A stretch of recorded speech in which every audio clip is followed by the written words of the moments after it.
The Toyota Land Cruiser. Phone your Jeep dealer for Four-wheel drive. four-wheel drive vehicles.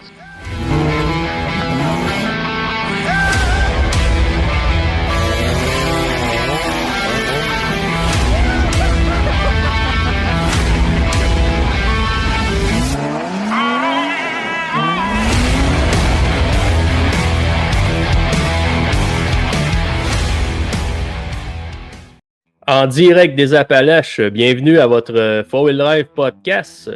Cette semaine, on reçoit comme invité les gars de Pneus 32 qui vont nous parler de plusieurs sujets et événements à venir et aussi nous parler de pneus, naturellement, parce que c'est des spécialistes, des professionnels dans le milieu pneumatique qui sont là pour vous conseiller pour tous les types de véhicules, tous les types d'utilisation, si vous faites plus de roches, plus de boue, vous faites de la trail et de la route, vous faites juste de la trail, c'est la référence en Chaudière-Appalaches. Donc on va discuter avec eux bientôt. D'entrée de jeu, j'ai l'honneur de vous annoncer que je vais faire partie du 53e Salon de l'Autosport de Québec. Donc mon camion Super Cruiser va être exposé dans la zone off-road. On va aller tout de suite écouter notre chronique avec de recherche et sauvetage avec Yann Morin.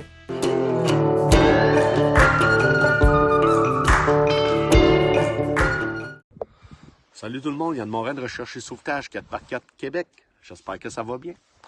Le mois passé, nous avons parlé du kit de départ que ça prend en trail, l'équipement nécessaire pour commencer. On vous a parlé d'instincteur, trousse de premiers soins, on vous a parlé de chocule, de bungee.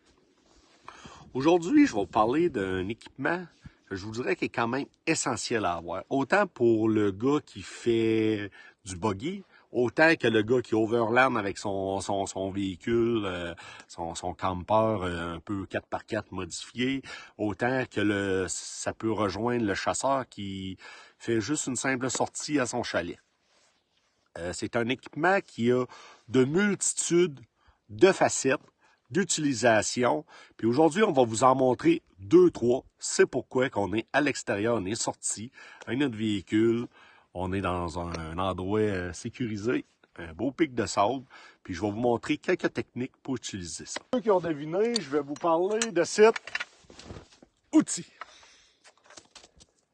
Pour certains, c'est quelque chose qu'on finit par enlever. Pour d'autres, c'est une affaire qui finit par rouiller sur le hood de leur camion ou sur leur toit. Mais pourquoi que je trouve que c'est essentiel? Parce que ça a de multitudes de facettes, puis c'est ce qu'on va voir avec vous. C'est pas juste une décoration ou un aileron de hood, comme j'aime bien appeler. Souvent, ce qui est malheureux, c'est que le monde ne les utilise pas souvent parce qu'on sort régulièrement en gang, puis c'est un outil qu'on se dit, il est là, mais on va s'en servir un jour. Mais aujourd'hui, c'est justement ça qu'on va vous montrer. Qu'est-ce que ça peut faire? On va vous montrer au moins 3 techniques avec ça. Je peux en connaître à peu près une bonne dizaine faciles. Mais aujourd'hui, on va vous montrer 3 techniques assez essentielles qui vont rendre cet outil-là efficace puis essentiel aux besoins. Il faut savoir qu'en premier lieu, c'est sûr que si on sort en gang avec du monde, c'est sûr qu'on le sort plus ou moins. Parce que souvent, on va avoir des winches, on va se treuiller, on va faire toutes sortes de techniques, on va avoir du monde pour nous aider.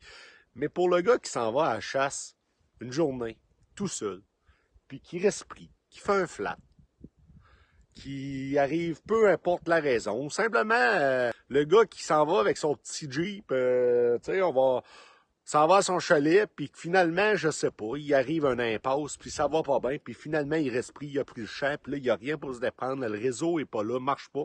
C'est pour ça que je trouve que c'est essentiel à mettre dans un camion, dans un véhicule qui va en sentier.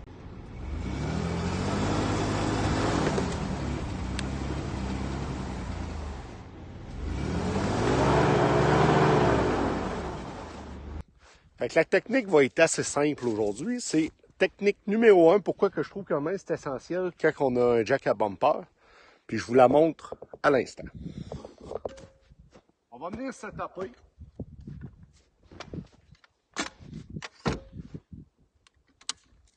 Puis, qu'on va faire, on va pousser le véhicule sur le côté avec cet outil-là.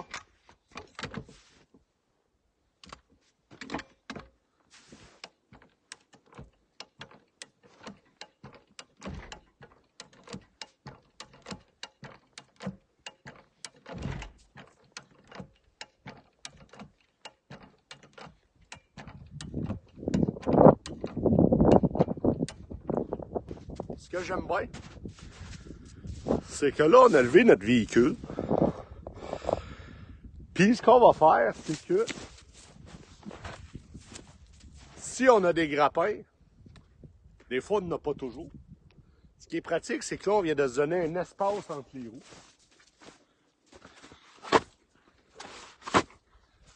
Puis, le grappin va nous donner un épaisseur nécessaire pour dégager notre différentiel qui est à côté. Fait que là, la technique est assez simple. Vous allez voir, on a mis les rampes. On est toujours en deux roues motrices. On a pris le jack à bumper, on s'est levé pour dégager les roues et les mettre en dessous. Fait qu'on va vous montrer qu'est-ce que ça donne.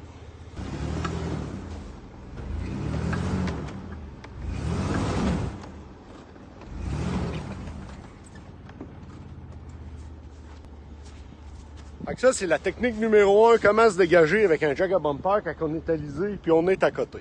On lève le véhicule tout simplement, on met les grappins, puis on se swing, on joue tranquillement avec notre terrain. Fait que par la suite, il faut être prudent, pas recommencer la situation 150 000 fois.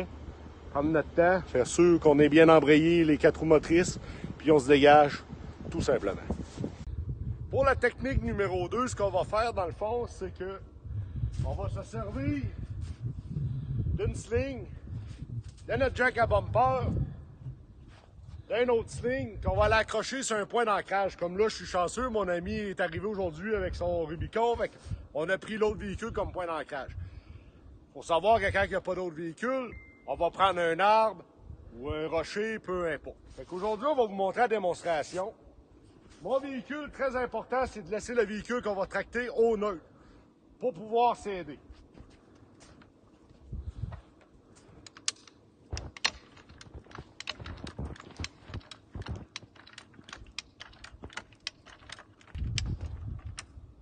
Si on est en difficulté de traction, puis que parce que c'est un processus qui peut prendre une à plusieurs fois, il faut recommencer, se réajuster. Idéalement, c'est d'avoir une bonne chaîne bien gradée avec des crochets qui gradent pour pouvoir la raccourcir au fur et à mesure. J'ai déjà parlé des chaînes. On n'utilise jamais une chaîne en bas d'un grade 80 ou un grade 100. Grade 70, c'est pour le transport, ça n'aura pas de résistance autant qu'une chaîne de 80 pour la traction. Ce qu'on peut faire, c'est que quand le véhicule est immobilisé, c'est on va revenir chercher les grappins.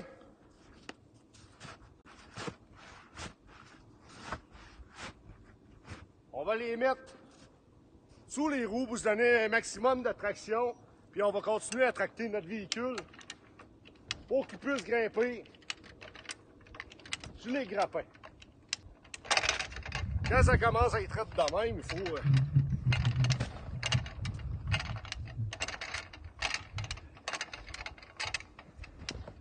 Faut pas oublier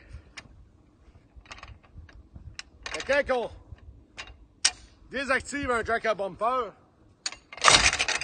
de ne pas le lâcher comme ça d'un coup sec. Parce que des fois, le bras, il va faire tac, tac, tac. C'est dangereux de le manger sa gueule. Toujours le retenir.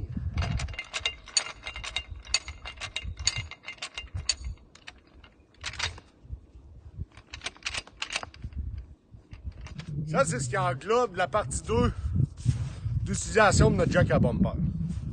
Il faut savoir que c'est un outil qui peut servir pour dérimer des pneus. Il peut servir de serre-joint. Il peut servir d'étau quand on est mal pris en trail. Puis il y a une autre efficacité qu'on peut faire aussi. On vient virer ce bout-là de bord. On vire notre jack à bumper à l'envers. On met le bras de même.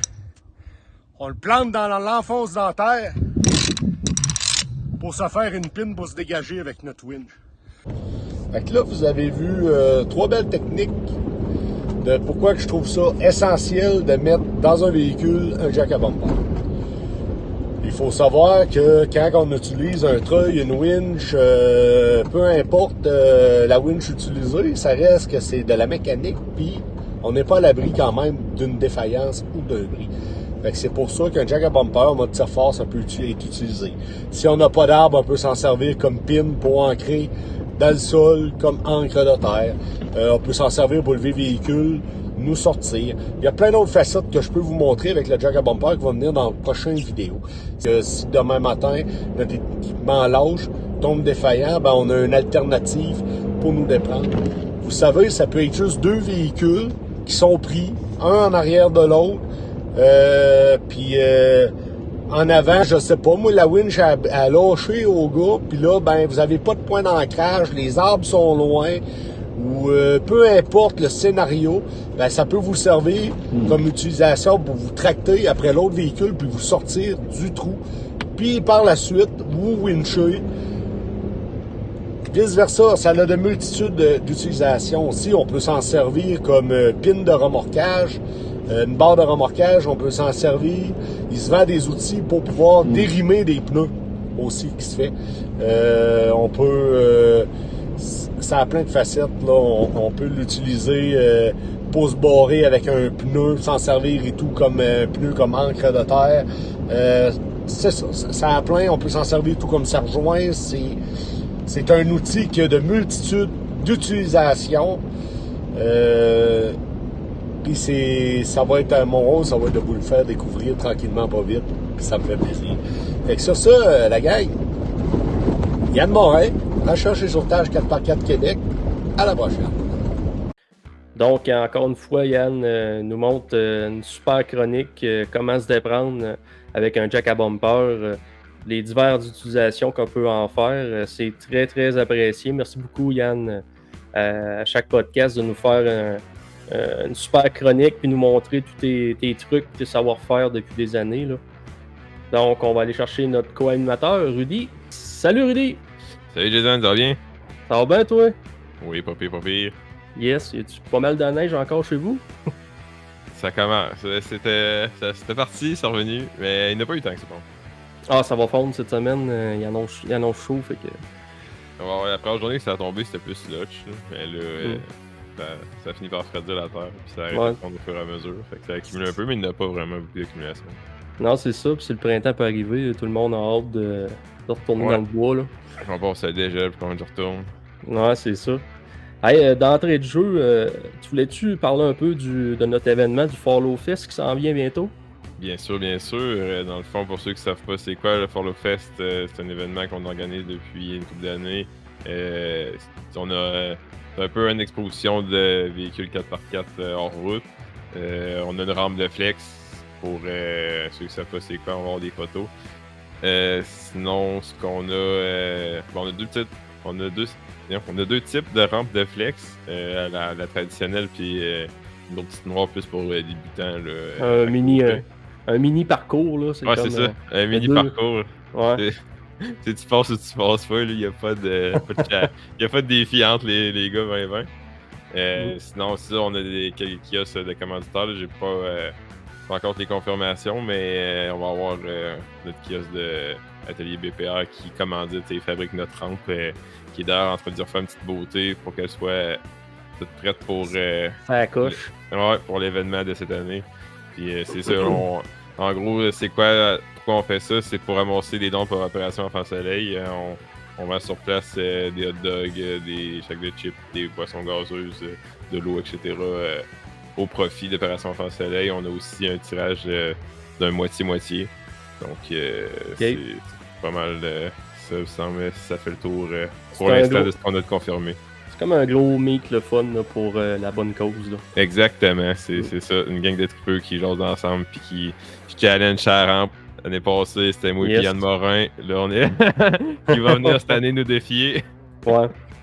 J'ai hâte, j'aimerais ça. Je vais essayer d'être là cette année. Il faut juste que je me trouve mon remplaçant pour ma sortie du 15. Là, mais je pense que j'ai assez de guides pour me remplacer. Ouais. Fait que c'est ça, le 15 juin à Saint-Raphaël. On va sortir l'adresse le plus en détail dans la semaine qui suit l'événement. Ben, avant l'événement. Yes. Fait que On est prêt, on va aller chercher nos invités. Yes. On est avec Nicolas Lévesque de Pinot 32 et Paul Parent-Lévesque aussi. Salut les gars. Bonjour. Salut. Merci d'avoir accepté l'invitation. Ça fait plaisir. Ouais, on est content de pouvoir faire ce podcast-là avec vous autres, pouvoir parler de pneus avec vous autres, puis triper avec nos tripeux. Ça fait longtemps que j'entendais parler du club là, avec Paul, puis tous les projets que éventuellement que vous allez avoir là, cet automne on va dire, sur le terrain du Dragfest. C'était un projet qui est intéressant aussi. Puis c'est bon d'avoir des références pour les personnes du marché, on va dire, qui commencent. On a 2-3 clients qui sont venus ici par rapport justement à votre équipe. Ah ouais. Qui commençaient un peu dans le domaine du mode terrain. Ils venaient de s'acheter un Jeep, ils ne savaient pas trop comment s'enligner parce que des fois, sur Internet, il y en a un qui dit une affaire, l'autre dit une autre affaire. Mais avoir des gars de la région qui jouent là-dedans, qui sont comme vraiment dans le domaine depuis longtemps, qui sont fair play, qui ne sont pas nécessairement, on va dire, pour Firestone ou pour n'importe quelle compagnie. C'est le fun pour les clients qui sont capables d'avoir, on va dire, l'heure juste sur qu'est-ce qu'ils ont besoin par rapport à leur setup. Puis, pas par rapport aux pneus nécessairement, mais par rapport aussi au setup overall. À savoir, moi j'ai un Jeep telle année, qu'est-ce que je fais avec, qu'est-ce que je peux faire avec par rapport à son budget, puis qu'est-ce qu'il veut faire comme. Donner le bon produit à la bonne personne, qui soit capable de passer plus comme tout le monde. C'est ça. Yes, le type de trail qu'il va faire aussi. Là. Ouais, c'est ça, c'est pas la même chose. Ouais. Puis vous autres, les gars, vous êtes en opération depuis combien de temps? Pinot 32, ça existe depuis longtemps? Ben, Pinot 32, on est en business depuis, ça va faire la 9e saison. C'est sûr que ça a commencé comme n'importe quelle petite PME on va dire dans la Beauce au Québec. C'est moi qui ai commencé ça déjà depuis 9 ans. Puis c'était un peu un hasard de la vie, si on veut, dans le sens que je réenvisageais ma carrière professionnelle ailleurs. Avant, moi, j'étais dans le domaine de la chasse. Okay. C'est moi au départ, j'ai commencé avec Buck Expert, qui est une entreprise de la Beauce aussi, de Saint-Benjamin. C'est une entreprise qui est dans le domaine depuis longtemps, un des pionniers, je dirais, dans le domaine. Là, eux font beaucoup des appos, des leurres de chasse, des produits de saline, tout type d'attractants. J'ai été là. Que c'est un gars d'affaires. Ouais, ben, tu sais, j'ai été introduit jeune dans le domaine des affaires par rapport à mon beau-frère, qui était Mario Pépin. Et puis, tranquillement, pas vite, j'ai commencé, j'avais 11 ans, 12 ans à nourrir les animaux aux enclos. Puis, au fil du temps, il m'a éduqué beaucoup, justement, sur comment monter une entreprise, dans le sens que je faisais les salons de chasse avec, les expositions. J'ai commencé jeune à faire justement des chroniques à radio, de faire des chroniques à Télémag avec eux autres, tout ça. Fait que, tu sais, j'ai été introduit au domaine un peu globalement assez jeune. Ça m'a une entreprise sur la gestion. Ça m'a appris de bonheur à savoir comment créer quelque chose puis le développer par la suite. Puis, Mario, malheureusement, il est décédé. Il est parti depuis un bout. Modèle. On va entendre. Carrément. Puis, c'est ça. Fait que moi, je me suis parti à l'entreprise de chasse. J'ai fait un bout là-dedans, mais le domaine a tellement changé que il est venu à un certain moment donné où je n'étais plus heureux dans ce que je faisais. Puis, je pense que la clé du succès dans n'importe quoi que tu vas faire dans ta vie, c'est pas l'argent. L'argent, c'est une façon de régler des problèmes. Ça ne doit jamais être une motivation. Puis c'est tout le temps ça qui m'a drivé, le fait d'avoir une vision, une façon de faire, une chose que j'aime faire. Puis ensuite, d'y aller dans ce pattern-là puis de continuer à la grossir. Fait que c'est ça. Puis c'est arrivé que je voulais m'en aller à ingénieur militaire. Dans le fond, quand j'étais en changement de carrière, je trouvais ça intéressant, sur le terrain. Puis j'ai fait un ménage de mon garage. J'ai mis une photo à vendre, d'articles à vendre, dont des pneus, des mags que j'ai accumulés au fil du temps. J'étais un gars de char depuis tout le temps. Depuis mon premier Mustang, je l'ai acheté, j'avais 17 ans. Puis depuis ce jour, j'ai jamais arrêté de l'avoir. Puis autant justement des pick-up. J'ai acheté mon premier pick-up que j'ai jacké, c'était un Ford Ranger 92. Clean cut, j'ai jacké ça, j'ai mis un moteur 3 litres à chaud, il était sur le 33 à fin, vraiment un beau pick-up avec une belle peinture bleue Tacoma 2007. Je me suis monté après ça un F350, c'était un V10, mais tu sais, je veux dire, on l'avait lifté avec un Skyjacker 6 pouces, je pense. Je l'avais acheté au début, on avait mis du 40, 13,5. Mickey Thompson dessus, tu sais, fait que déjà, quand j'ai commencé, j'étais déjà habitué dans le domaine de l'automobile, tu sais, puis des setups. Des sports motorisés. Fait que j'ai mis ces pneus-là à vendre, puis j'aurais eu une Corvette, je l'avais quand même beaucoup à vendre. On va dire j'avais 10, 15, 27. Puis ça a tellement pogné. Bon, fait que c'est ça. Fait que le résumé, je me suis mis à développer on va dire une passion, puis je vais dire aujourd'hui, c'est une obsession, le domaine pneumatique, par rapport à ça, parce que je veux dire, ça a commencé avec les 15-20 kits de pneus mag que j'ai accumulés au fil du temps. Puis, vu que j'aime le domaine des pneus, tu sais, les gars, ils arrivaient à m'acheter des kits un kit de mag que j'avais sur un Mustang que j'avais vendu, tu sais, puis là, on parlait de char, puis je veux dire, je me suis développé une passion dans ça qui a fait en sorte que ça en est devenu une obsession. Puis quand je vous dis une obsession, là, l'inventaire de pneus 32, là, les gens qui viennent ici dans le shop, là, il y en a du stock quand même. Là. Puis, ils n'ont même pas idée à quel point que c'est rien comparé à l'inventaire global. Là. On a 23 conteneurs dans le parc site de 40 pieds, bien full jusqu'au top. Là. Il y a du stock dans ça, puis pas de la scrap. Là. On a un minimum à garder dans la qualité aussi. Puis c'est ce que j'ai voulu développer, puis c'est qu'est-ce qui n'existait pas au fil du temps non plus. C'est ça, une entreprise qui a tout ce que ça prend. Dans le sens que tu voulais des pneus usagés dans le temps. Je dis dans le temps, mais à recul de là, 5 ans, 10 ans, qu'est-ce que tu faisais pour avoir des pneus usagés? Marketplace, ça n'existait pas. Tes chums de gars ne pouvaient pas tout le temps avoir ce que tu avais besoin. Puis là, on parle généralisé pour monsieur tout le monde. Autant un gars qui a une Mercedes qu'un gars qui a un Honda Civic en 20 pouces ou en 18 pouces ou un Audi en 20 pouces. Tu ne peux pas connaître quelqu'un qui a tout. Puis là, les cours à scrap, il y en a du stock. Puis je vais dire, les gars, non, je dirais pas ça comme ça. Les gars du cours à scrap, c'est un domaine très généraliste, dans le sens que eux autres, le véhicule, doit être recyclé, mais ça ne veut pas dire que les 4 pneus sont bons. Tu sais, l'inventaire de pneus chez un recycleur est restreint dans le sens que c'est pas les 4 ensemble des fois qu'ils vont avoir. Puis, généralement, le clientèle, ça va être des commerçants, ça va être des garages, ça va être des gars, des body shops, des places comme ça.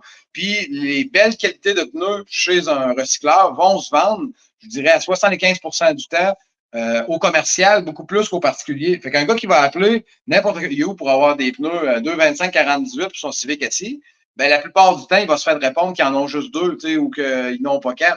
Parce que, exemple, dans cette grandeur-là, c'est des dimensions qui sont très dures à avoir, de belles qualités usagées par rapport au fait que c'est un pneu qui est low profil, la cote de vitesse est haute, donc c'est un pneu qui va user vite. Fait que, tu sais, un peu comme dans le domaine des pick-up, tu sais, c'est quoi le pourcentage de camions accidentés qui vont arriver sur le 35 pouces, mettons, que les 4 pneus sont encore super beaux? Le pourcentage n'est pas gros. Fait que, tu sais, même aujourd'hui, même avec Marketplace, tu sais, Marketplace, c'est bon, c'est pas bon. Parce que combien de kits par semaine qu'on est obligé de racheter à des clients?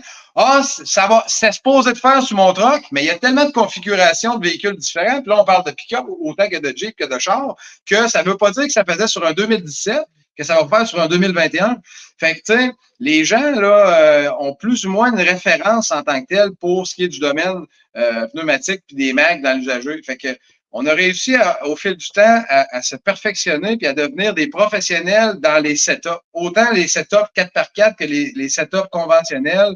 Qu'à tous les fois qu'on a quelqu'un qui rentre ici dans le cours, ça va faire. Ça va faire parce que l'inventaire est de loin la plus grosse que je peux connaître au Québec, puis j'en connais une méchante gang.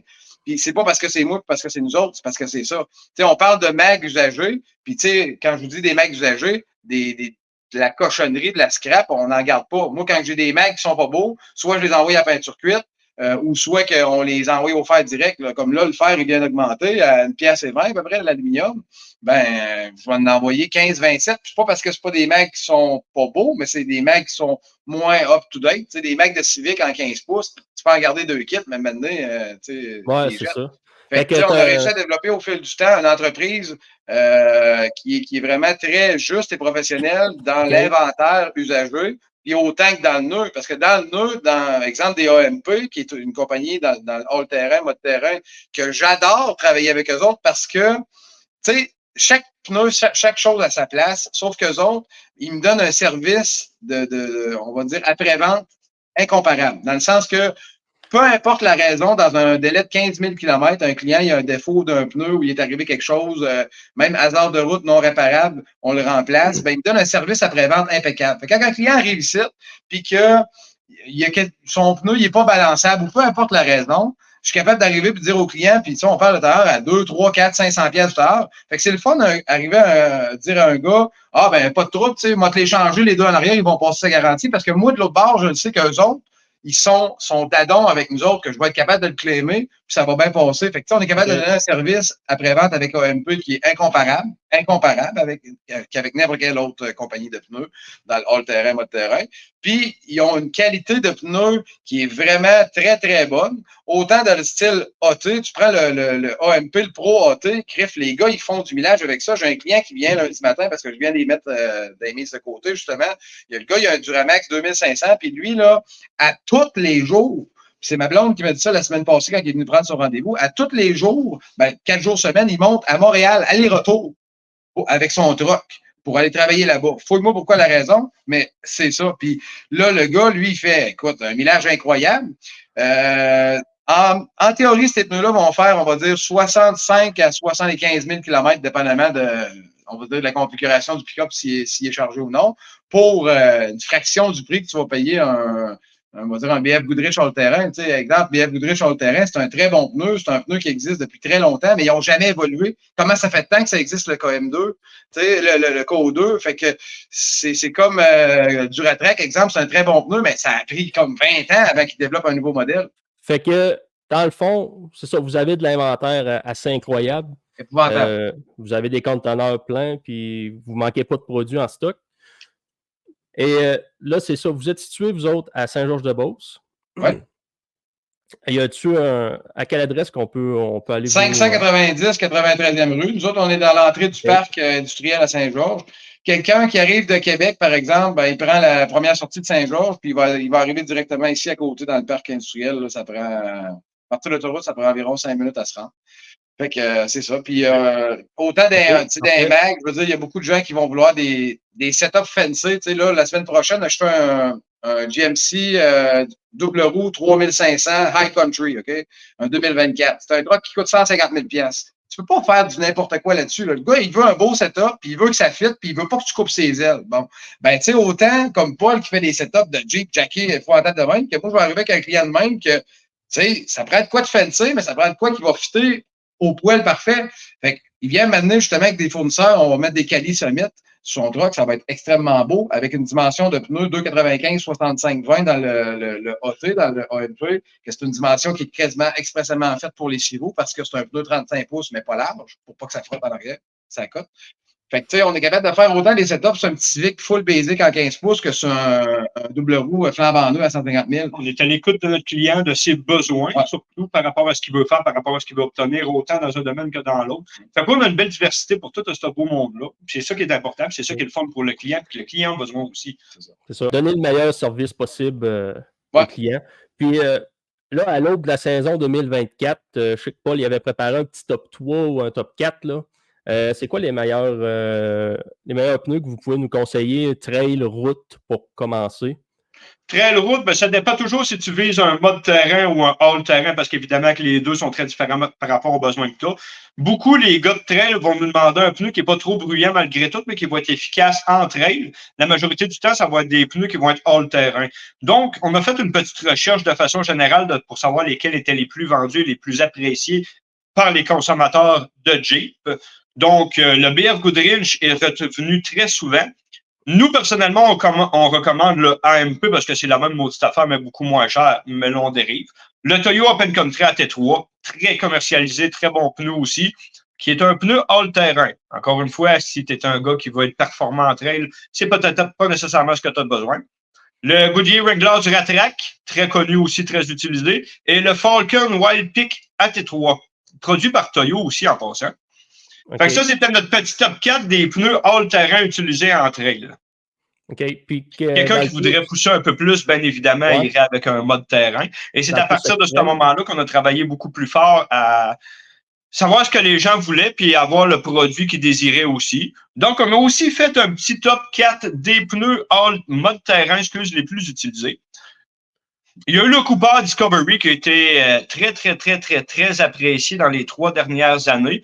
Nous autres, on a trouvé un modèle, justement, le AIDA, qui est le mode Champ 869, qui est une copie conforme d'un Cooper, justement. Mais le Cooper MT, là, pas celui-là qu'on connaît. Oui, exactement. Un pneu qui va être mode terrain, un pneu qui va être de trail, pour ceux-là qui veulent avoir une performance plus forte. J'aime vraiment le trait du Cooper, là.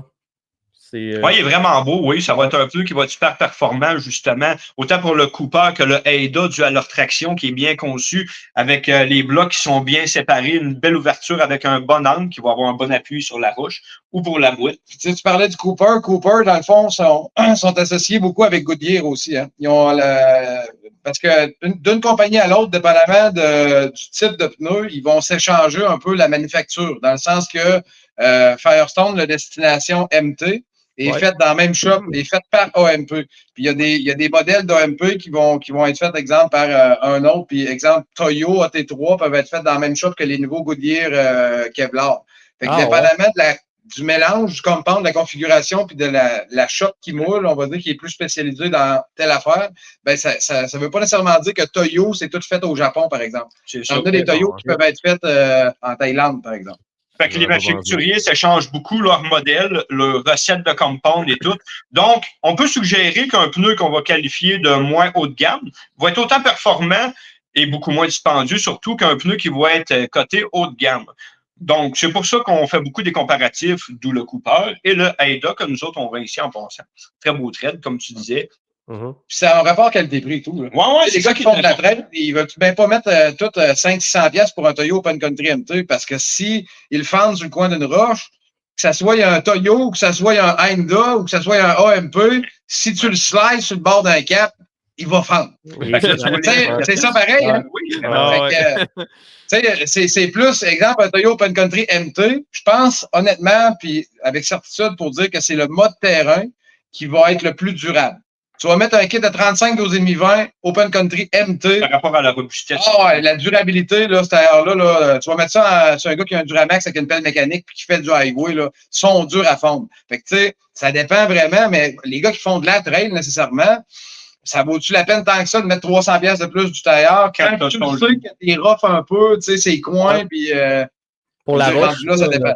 Ouais, c'est ça, une roche qui dépasse. C'était notre premier mode terrain, qui est une bonne suggestion, qu'on adore nous aussi. Le BF Goodrich, le KM3, qui ont changé le modèle il y a maintenant... KM2 et KM3, ça doit faire 3-4 ans. Quand même.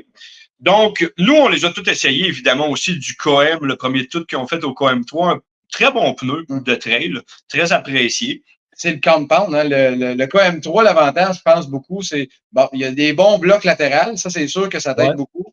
Mais le compound du KM3, puis même le dessin est extrêmement bon quand tu arrives autant dans les roches, tu sais, puis que dans la boîte, c'est un pneu qui se vide. Puis le compound n'est pas comme. Tu sais, on va prendre un pneu. Il y a certains pneus, parce que tu parlais du Honda, ben, le Honda, c'est un pneu que la gomme est quand même molle. Mais tu vas arriver dans des pneus d'autres modèles que la gomme est synthétique. Tu vas prendre un Maxtrek, par exemple, un Maxtrek MT, sans dire que c'est mauvais. Je peux te dire qu'après 3-4 ans, ben, il va glacer le tailleur. Fait que qu'est-ce que tu veux d'un tailleur de trail tout pour que ça colle sa roche? Faut pas qu'il glace, faut pas qu'il vienne dur. Fait que le KM3, par exemple, dans les pneus haut de gamme, c'en est un bon parce que la gomme, même 10 ans après, on roule des KM, ça fait 10 ans que ce tailleur-là il est moulé, puis la gomme est encore tendre. Fait que, tu sais, des fois, de un à l'autre, c'est la différence de la qualité du compound. C'est important de savoir, de les connaître, de les travailler, de les taponner et de les utiliser pour être capable de donner un bon avis là-dessus aussi. Puis justement, les gars qui font de la traite, parce que nous autres, on a j'ai acheté là, 5-6 ans une grooveuse, là, mais on fait beaucoup on va dire, de traite, de dessin pour les gars de course. Comme justement, matin, il est venu Joël, là, il va faire du rallye avec son char. Ouais, fait qu'on il a fait 1 ou 2 kits de pneus. Pas groover, tu sais, groover, ce que je veux dire par groover, c'est descendre la traction dans le 32, dans le fond de la semelle. Ça, là, c'est à ne jamais faire, entre parenthèses, à moins que tu veuilles finir un kit de rubber qui est vraiment vieux, mais ça affaiblit tellement le fond de ton pneu, la semelle, que c'est pas nécessairement ça qui est bon. Qu'est-ce qui est bon avec une grooveuse, c'est d'aller modifier la traction, de modifier le dessin pour donner plus d'ouverture, ou des fois, saper le tailleur, tu vas prendre ton bloc, puis tu vas, sans enlever, on va dire, du caoutchouc, tu vas juste le saper, découper ton bloc, on va dire, de 2 pouces en 10 petits blocs.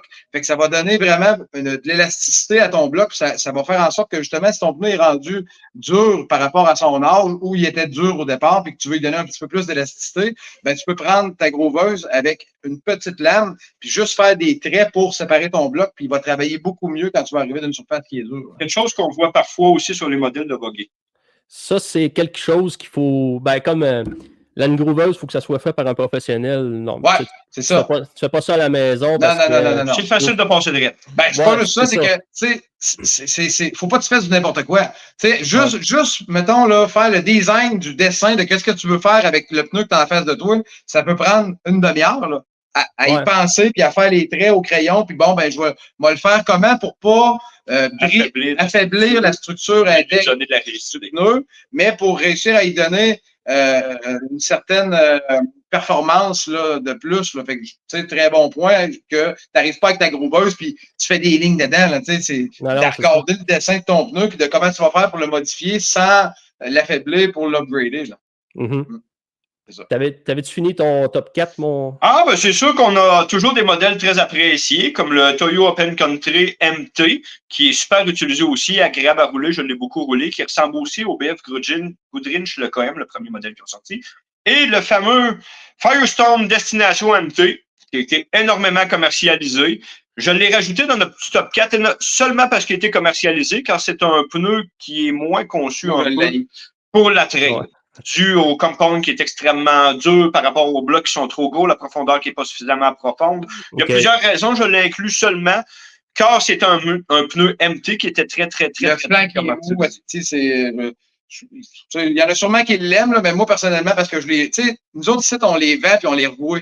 On les voit comment ils ont été, on les rachète use puis on les revend use. Fait que, l'expérience on va dire, au fil du temps qu'on accumule à savoir si quelque chose était bon ou non. Faut l'avoir usé au complet. Grand en Christ. Puis la destination XT, là, tant qu'à moi, c'est une guenille. Là, parce que cette terre-là, c'est marqué 10 plis dessus. Là, puis là, je vais parler, mettons, là, surtout dans le chemin, puis il y a un monsieur, tout le monde qui utilise son camion. Là, ça fait du flat, ça, comme c'est même pas supposé. Ouais. C'est mou comme de la merde. J'ai réparé, là. C'est qui avait ça? Le monsieur qui vient ici tout le temps. En tout cas, bref, le gars, il avait un Jeep Gladiator. Puis il a rentré un morceau de plastique dans le fond du tard. Voyons, un 10 plis qu'un morceau de plastique rentre dans le fond, là, sur un Jeep Gladiator, c'est pas normal, là. C'est d'où l'importance des connaître. Tu peux pas vendre un tailleur aussi cher que ça, puis en tout cas. Du moins, il y a une gamme comme ça. Ouais, bref. Puis le MT, c'est un beau tailleur. C'est sûr qu'il est bon, mais je parle tout le temps de qu'est-ce qui coûte, puis qu'est-ce qui donne. Ouais, bon, ben, pour le prix que ça coûte, un destination MT, il va te chercher un AMP bas de terrain attaque, c'est la grosse vie comparée à ça, puis même n'importe quoi, plein d'affaires d'autres, un KM3 ben avant, là, tu sais, parce que... C'est pas nécessairement plus cher, en plus, puis ça va être il est cher, la destination MT, mon gars. Ouais. Comparé aux autres, justement. Pour en avoir roulé des destinations, là, c'est excellent dans le trail, mais les flancs sont fragiles, j'en ai fendu. Ouais. Ça n'a pas de bon sens. Puis il y a quelqu'un qui va le rouler dans le chemin et qui utilise son pick-up qui fait du millage chargé un peu, là, avec ça fond comme la crème glacée. Là. Ça n'a aucun bon sens. Oui.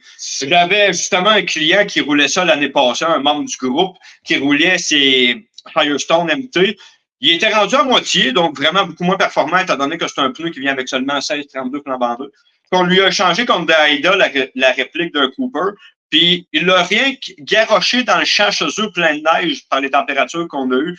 Puis, tout de suite, il a vu la différence, puis il l'a aimé. Donc... Tu sais, le petit Honda, justement, là, versus le Destination MT, là, tu prends ces deux tailleurs-là, là, puis physiquement parlant, là, c'est pas mieux ou pire un que l'autre. Puis, on parle de... Écoute, je vais pas y prendre en avant de moi, mais tu sais, 35% moins cher. Fait que si tu payes... 2000 pièces ton kit d'un bord, tu vas en payer 12-13 de l'autre bord. Que t'aimeras pas, ça prend en considération. Tu as mis la ligne bien droite entre le AT et le MT, là, mais il y a beaucoup de pneus hybrides qui vont se faire. Là. On parle, mettons, exemple du Nitto Terra Grappler. C'est pas un MT, c'est pas un AT. C'est comme un hybride. Ça peut être intéressant pour les gens aussi. Un pneu qu'on vend beaucoup, moi, que j'ai sur deux de mes pick-up, le AMP Terra Attack, c'est un ATP. Fait que, tu sais, c'est un hybride, si on veut. C'est pas un NT, puis c'est pas un AT. Mais le dessin du pneu, c'est un beau tailleur, puis c'est un tailleur qui est carré. Tu vas mettre ça sur un mec 10 pouces, là, ça fait un beau setup, là, tu sais. Puis c'est un pneu qui est pas capricieux. Puis, exemple, le Nitto, par exemple. Moi, j'adore Nitto, là. Mais le défaut que je vais trouver à eux autres, c'est qu'ils sèchent dans le temps de le dire. C'était épouvantable. Tu vas pogner un Nitto qui a 4-5 ans, là, puis il est déjà commencé à craquer ses bords de coche. Ah, ouais. Ah, je T'as savais jamais pas. remarqué ça? Non, non. C'est épouvantable. Tu checkeras des Nitto, là, peu importe le modèle, plus que tu vas t'en dans le mode terrain, pire ça va être. Là.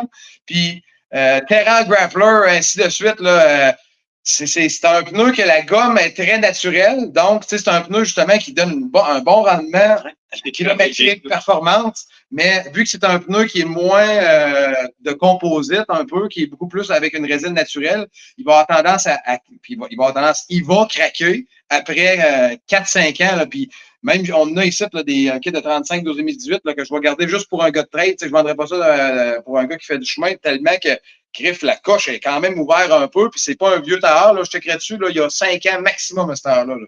Ah, ouais. C'est un défaut majoritaire chez Nitto, là, malgré le fait que c'est un très bon tailleur, il va finir par craquer. Là. Puis ça, quand que ta coche elle rouvre, ben maintenant, il tombe plus dessus de tête. Là.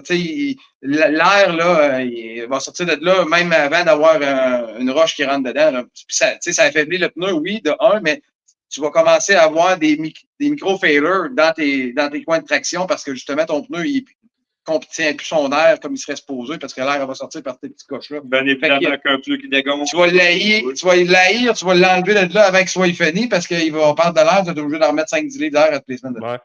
Ben, étant donné que tu es là, Nico, tu peux-tu nous expliquer un peu rapidement la différence entre un pneu radial et un pneu bias? Ben, ton tailleur radial, dans le fond, lui, il est tressé de cordes d'acier et de nylon. Un pneu, c'est premièrement un pneu bias. De mémoire, en théorie, ils n'ont pas toutes des dots, fait que tu n'as pas le droit de le rouler dans le chemin. Non, c'est ça. Puis le pneu bias, c'est un pneu qui est utilisé beaucoup, surtout dans le commercial puis dans l'agricole. Hein. Mettons exemple pour ce qui est des gars de trail, ben, le pneu bias, il y a beaucoup plus de corps qu'un radial, d'un sens. Là, il est beaucoup plus ferme, j'imagine. Là, je vais le dire sans le savoir parce que j'ai jamais roulé de tailleur bias, puis les utiliser puis les abuser. Là. Mais j'imagine qu'un bias, par rapport à sa conception, en théorie, il va être plus solide.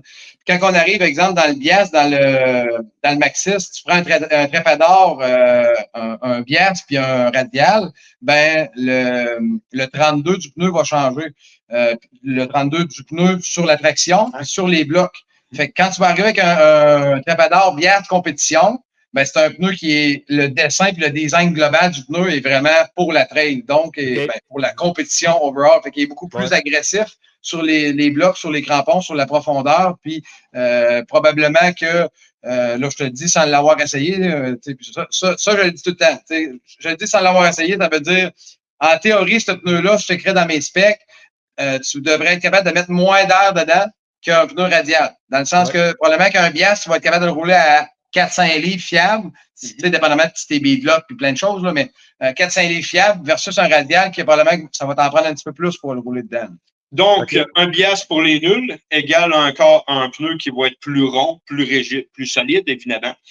Et qui va avoir un pouvoir de compression qui va être différent, donc un meilleur appui quand on va rouler. Parce que, tu sais, un bias, là, tu peux pas rouler ça dans le chemin. Là. Même s'il y a un dot, là, je veux dire, le pneu, là, la carcasse, là, est vraiment pas la même. Il n'est pas tressé, il n'y a pas d'acier. Probablement qu'il va user du croche dans le chemin, ça n'aura aucun bon sens. Fait que, un pneu bias, c'est carrément un tard de trade. Puis comme je disais, moi, je connais le bias beaucoup dans l'agricole et dans le commercial. Parce que quand tu vas rentrer dans les pneus commerciaux, dans le bias, c'est vraiment une utilisation, on va dire, abusée, là, dans le sens que c'est quand tu vas arriver dans un loader, dans des choses de même, parce que quand on va faire une réparation sur un pneu bias, par exemple, au style de patch qu'on va utiliser, c'est pas les mêmes que les patchs radiales. Fait que, j'imagine que pour les trails, les pneus bias, c'est un peu la même chose. Quand tu vas choisir un bias, parce que tu sais que ce terre-là, il va être juste fait pour faire de la trail, puis que Ça va être un pneu de compétition overall. Exact. Ok. Fait que c'est ça, on ne peut pas le rouler sur la route, dans le fond, mais c'est extrêmement efficace. Mais je pense qu'il y a des hybrides dans le. Ça se peut-tu qu'il y ait des styles d'hybrides dans le pneu Bias, que j'ai vu ça? Des Bias avec des dots? Possible, c'est possible. Je ne pourrais pas te répondre. Là. Ça serait une recherche qu'on pourrait faire. Ouais, ben je pense que Maxxis, le Trepador, justement, là. Et Ouais. Bias. Ouais, non, mais on sait qu'ils ont deux modèles. Là. Ils ont le compétition Bias, puis ils ont le Trepador radial. Ouais. Mais en tout cas, pareil, j'en checkerai dans mes livres, mais je pense qu'ils ont un Bias avec un dot. Un peu comme quand tu arrives, mettons, d'un pneu semi-slick, là. Bon, ben, Maxxis font le Maxxis RC1. Le RC1, c'est un tailleur de drague, là. Il y a une ligne dans le centre de 3,32, là. Tu regardes cette tailleur-là, là, puis tu te dis, ça doit pas être légal dans le chemin, mais il y a un dot. Ah, Il y a zéro treadwear. Fait que zéro treadwear, c'est carrément un tailleur de drague, mais avec un dot. Fait que, tu sais, ça dépend comment que. C'est jouer un peu ces mots par rapport au dot puis la légalité des choses, là, mais il faudrait checker. Ça leur dire, ouais, si ça existe un bias légal dans le chemin, là, mais bref, en théorie, même si ça l'est, ça n'est pas fait pour ça. Ça pourrait faire partie d'une prochaine chronique. Puis je sais que moi, ce que je connais personnellement, un bias, ça fond extrêmement rapidement sur la route. Pour connaître des amis qui en ont roulé là, un peu. Là, mais... Ça doit crocher, ça doit user du croche, c'est ça? C'est ça, exactement. Tu sais, parce que un pneu bias, là, je veux dire, c'est tellement. La carcasse est comme toute d'un bloc. Fait que, tu sais, ça travaille pas. Le flanc d'un bias, c'est dur d'un sens, là, c'est clair. Fait que, tu sais, le pneu, il est pas conçu pour avoir une température aussi haute. Puis, tu sais, si tu regardes les specs de ça, là, j'imagine que tu roules ça dans le chemin, puis ça doit user 2 fois plus vite qu'un radial, puis ça doit, les coches doivent friser tellement que le tailleur, il est chaud. Exact. Et puis, nous, on n'avait pas peut-être un événement en collaboration qui s'en vient, Paul, bientôt. Ben oui, justement, tout a été confirmé, justement. Il reste à finaliser quelque chose avec nos commanditaires. Donc, en association avec All Wheel Drive Appalaches, Pneu 32 et le Dragfest de Saint-Théophile, nous allons créer probablement le premier événement. Checkez ça tout de suite, je suis assis au bureau pour le Maxxis. OK, c'est bon. Donc, nous offrons, Pneu 32 et All Wheel Drive Appalaches offrent un événement de 4x4 pour nos passionnés dans la région, afin de se faire plus de chums, de connaître plus de monde, puis de triper de cette vie-là, parce que c'est vraiment extraordinaire. Donc, la date va être le 29 septembre sur le terrain du Dragfest. Les prix des entrées puis tout vont être à discuter, mais ce sera vraiment pas dispendieux, puis ça va être vraiment cool. On va le diviser comme on avait parlé ensemble, en groupe, qu'on allait faire des étapes, des challenges qui allaient porter des noms au nom de nos commanditaires, justement. Fait que ça va être vraiment, vraiment, vraiment très cool. On pourra en reparler aussi plus tard au développement de tout ça. Fait que ça nous rend fébrile. On est très content de pouvoir partager ça avec vous, justement. Hey, la cote de vitesse d'un Maxxis Trepador. Mais là, j'en ai un ici dans mes livres. Trepador M80-60 Bias compétition. Mettons, tu prends un petit 40, 13,5, 17. Là. Cote de vitesse L. OK? Parce que je n'ai pas vu souvent des cotes de vitesse L. Là, c'est fait pour rouler maximum 120 km/h.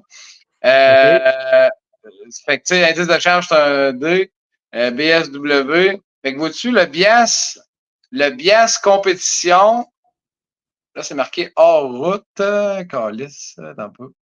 Ils disent pas exactement. Ils ont 3 modèles, là, comme je voyais. Il y a le Trepador M80-60 Bias, le Bias compétition, puis le radial. Puis là, en théorie, lui que je te disais, l'hybride, là, ça serait le M80-60 Bias compte. Parce que, un peu, de charge D, 120 km/h, de la semelle, diamètre hors route, révolution.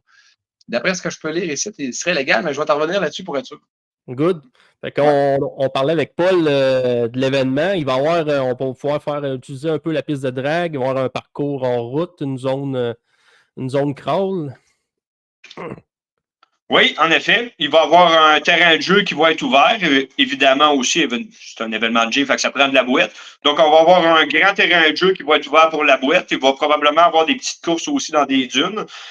Du crawling, comme tu as parlé. On aimerait ça aussi trouver des véhicules pour pouvoir rouler ces véhicules. Alors, ça va être vraiment, vraiment, vraiment très cool. On a tellement de projets, il reste juste à les mettre en place pour pouvoir les exprimer correctement. Mais on a vraiment très hâte pour tout le monde parce que c'est vraiment un beau sport.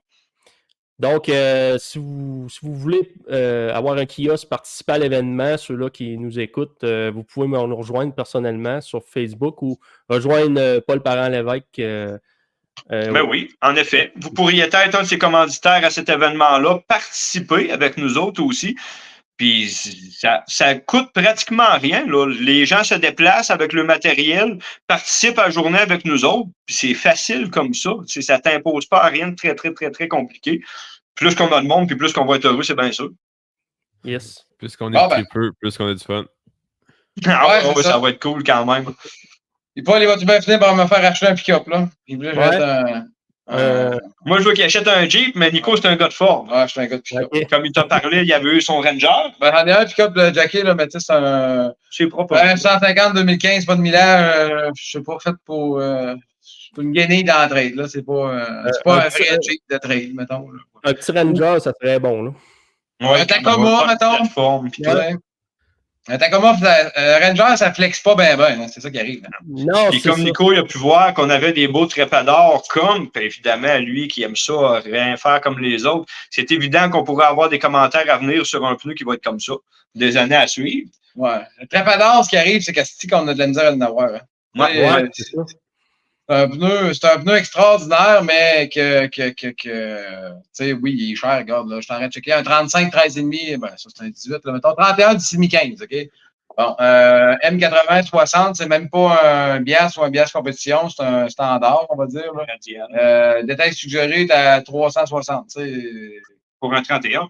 Ouais, 31-15. Ouais, avec des disponibilités sans date, donc quelqu'un qui est là-dedans, regarde, mettons un 35 12,5-17, un Travator M80-60, pas un bias, 537. Bon, tu sais, mettons que tu vends ça plus ou moins 500 pièces, c'est quand même 2000 pièces pour 435-57.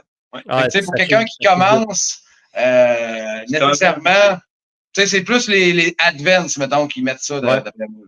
Moi, là, tu me demanderais mon avis, je m'achèterais un vieux Tacoma 90, puis qu'on jackerait ça de 8 pouces, là, on mettrait quoi? On mettrait tout de même du genre de. Probablement des AMP, des modes Terra Attack 37, 13,5, là, 17, de quoi de même. Là. Ça serait un beau compromis, un bon tard de trade, sans aucun doute. Il doit avoir 21-32 de traction dans ces grandeurs-là. Là, fait que d'après moi, ça y va en masse. Tu mets un kit de beadlock, tu descends ça à 5 litres d'heure, puis ça va coûter 12, 13, 1400 piastres. Ce qui est pas mal. Je suis sûr que m'en avoir plein mes culottes avec ça pour casser les essieux. Parce qu'un vrai gars de trail, il va savoir qu'aussitôt que son pneu est rendu à moitié, il est moins intéressant pas mal. Donc, c'est toujours à recommencer. Donc, 4000 piastres à tous les 2 ans. Quelqu'un qui va en faire beaucoup, c'est un bon investissement. C'est monsieur tout le monde, c'est plus dans ces styles de pneus-là, comme je parlais, des AMP, qui va donner un bon rendement. Puis un prix qui va être raisonnable aussi, puis à long terme, versus, tu sais, on veut tout le temps ce qu'il y a de mieux. Ce qu'il y a de mieux, c'est quoi? Ben, tu sais, on va s'entendre qu'un Travator, c'est hot comme t'as, mais tu sais, c'est plus des gars comme vous autres qui sont vraiment des entre elles tout le temps. Des gars d'entre elles tout le temps, tu sais, ils ont un budget pour mettre ces heures-là, tu sais, parce que, écoute, c'est ça que ça prend, mais monsieur, madame, tout le monde qui vont vouloir un setup, puis tu sais, oui, être performant, puis avoir un peu globalement qui ne voudra pas nécessairement se déplacer sur la flotte à toutes les fois. Ouais, et tout, tu sais, parce que un gars qui. Ben, c'est vrai, parce qu'un gars, même qui prend son Jeep, même si c'est un Jeep de trail, il peut aussi bien monter à Québec, aller voir ses chums à Stoneham, aller faire de la trail par là-bas. Exactement. Pas besoin de mettre tout le temps ça sur le trailer en ayant des pneus plus conventionnels. Mettons un pneu qui n'est pas un trépanard, on va dire ça même. Ça nous rend ça plus accessible un peu. Puis, en parlant de beadlock, c'est-tu quelque chose que vous offrez, ça? Vous pouvez, oui, on a en stock en masse. Ouais. Dans le Dirty Life, ces belles compagnies-là, des modèles très intéressants. Dans le deuxième tiroir, là. Hey, Dirty Life, là, ils font des roues, là, des beadlocks. La DT1, la DT1, c'est une roue qui est dans plusieurs dimensions. Premièrement, c'est une roue indestructible. Ça a de 3/4 de pouce à 1 pouce d'effet d'aluminium. Ah, ouais. C'est vraiment une tabarnage de roue. Il y a 4 modèles de beadlock que tu peux utiliser. Ouais, regarde, on va te montrer ça, le catalogue ici. C'est bien ça, là, la DT1. Ben, là, dans le AMP, ce qu'on parlait, là, je sais pas si vous le voyez un peu. Ouais, bon, ça, là, c'est le terrain attaque. Ça, c'est lui, le hybride. Fait que le dessin de cette heure-là, il est parfait, là, dans le sens que c'est un style AT-NT. Fait que ça, là, c'est vraiment super. Moi, si je ferais de la trail et que je voudrais y aller plus rough un peu, là, je mettrais un mode terrain attaque. Ça, cette heure-là. Ça, là, c'est le dessin du tailleur est parfait. Les blocs latérales là, sont vraiment très agressifs. Là, je dirais autant qu'un. On comparerait ça à quoi, mettons, pas mal plus qu'un T3. Là, quasiment comme un KM3, je dirais. Les blocs latérales, là. Fait que c'est quand même très intéressant. Puis après ça, les beadlocks, là. Dirty Life. Bon, tu sais, Dirty Life font des setups de même. Là. Ok. Non. Ça, c'est des beadlocks, ça, c'en est des trépadors, ça. Ça. Bon, la DT1, ça, c'est toutes des faux. Ça, pour te dire, il y en a des vrais et des Ouais. faux. Hein. Ben, on en reparlera aussi, là. Ça pourrait faire partie d'une prochaine chronique, ça, juste sur les beadlocks. Il y en a, Ouais, c'est ça. il y en a à tout Ouais, finir. là. regarde, c'est ça, je te disais. Il y a 4 sortes de beadlocks. Ouais, OK. Dirty Life. OK. La DT1, c'est celle-là. Elle est vraiment sa coche. Je m'en vends pour, beaucoup pour les gars de chemin, là. Mais pour de la trail, au départ, c'est une route de compétition. On pourra voir le résultat bientôt aussi, qui est dans les upgrades qui suivent. Évidemment, en étant des gars de Jeep, on veut tout le temps upgrader. Fait que bientôt, entre elles, on devrait en voir un peu plus. Moi-même, je vais les essayer. OK. Bon, ben, c'est good. Avais-tu d'autres sujets, Paul? Ah non, bon, on avait fait le tour. On a eu un. On pourrait avoir des sujets pour 5 heures, si tu veux. Bon, ouais. Mais non, ça a été. C'est ça, ça a été une belle chronique. On est super content aussi d'avoir jasé avec vous autres et d'avoir pu en parler. Hein. On aime ça en parler, on dit. Ben ouais, on c'est triple là-dessus plaisant. bien raide. Quand on est parti, on n'est pas arrêté. Mon seul défaut, je pense, c'est ça. Moi, quand je vais faire de la radio ici, là, on a 7 minutes. Hey, 7 minutes. Comment veux-tu rentrer dans... Comment veux-tu expliquer de quoi en 7 minutes? Il s'est présenté dans ton 7 premiers fait que ça a fini qu'ils ont accepté au fil du temps que j'ai 12 minutes pour 7 minutes. Ouais, c'est on ça, peut dire à tout le monde qui nous écoute aussi qu'on a un inventaire dans le neuf, surtout, et de l'usager un peu pour nos trailers ici en Beauce, c'est-à-dire Appalaches. Puis on veut s'investir avec là-dedans, puis eux autres. Donc, on teste nos produits, on leur offre du matériel, on leur offre de la variété. Donc, on a envie de triper avec eux autres. Puis là, donne-tu un escompte pour les gars qui vont avoir vu ça, mettons qu'on lui mettrait un sticker 232 sur le truck. Ben oui, pourquoi pas. Donnons-nous un code promo de suite. Ça pourrait être quoi, les gars, d'essayer le don? Ben, vite de même, on pourrait dire... podcast. Ben là, attends un peu, là, on parlait de pourcentage. Là, comment on donne le pourcent là, aux gars qui font un setup de trade, ça? Avec le code promo? On pourrait dire... On va y aller avec un chiffre chanceux. C'est quoi ton chiffre chanceux? Mon chiffre chanceux? C'est 32. C'est un peu trop. Hein? Mettons 7. 7, c'est bon. 7 étant le chiffre chanceux. 7. Donc, 7% pour qui va choisir le code promo. Ils m'ont rajouté 10%, moi. 17% pour les gars qui vont donner ce code promo-là, puis c'est bon pour 30 jours. 13,32 que t'as dit? Ouais. 13,32. Fait qu'à tous nos auditeurs, on va le partager en masse, puis on va voir si vous êtes à l'écoute de nos rubriques. Merci à vous de nous permettre ça. Pour tous les setups de trail, dans les 30 prochains jours, avec le code promo 13,32, 17%. C'est gigantesque. Fait que les gars, c'est le temps de magasiner. C'est ça. Merci. Sur ça, on vous souhaite une belle journée. Merci les gars. Puis on s'en parle pour d'autres choses. À la prochaine. Parfait. Merci. Merci. Salut. Ouais, ce fut un podcast. On n'a pas manqué de sujet, hein? Non, il y avait des choses à dire. C'est Ouais. cool. Ben là, c'est sûr qu'il n'était pas setupé, mettons, à 100%. Là. Dans les prochaines chroniques, on va essayer de s'organiser pour avoir une caméra et qu'ils nous entendent un peu mieux. Ouais, qu'ils nous entendent. Puis, ben, pour le son, c'était pas pire, mais Ouais. qu'ils nous entendent. Mais je sais pas s'il y aurait juste se mettre un haut-parleur Bluetooth, de quoi sur le téléphone, parce que ça vraiment juste être le son que les autres ils propulsaient pas assez vu qu'ils étaient à une distance pour recevoir les deux. Là. Mais Non, sinon, le reste de setup était quand même bien avec les emplacements et tout. Fait que merci Rudy. Ouais, salut. Merci, salut tout le monde. Salut.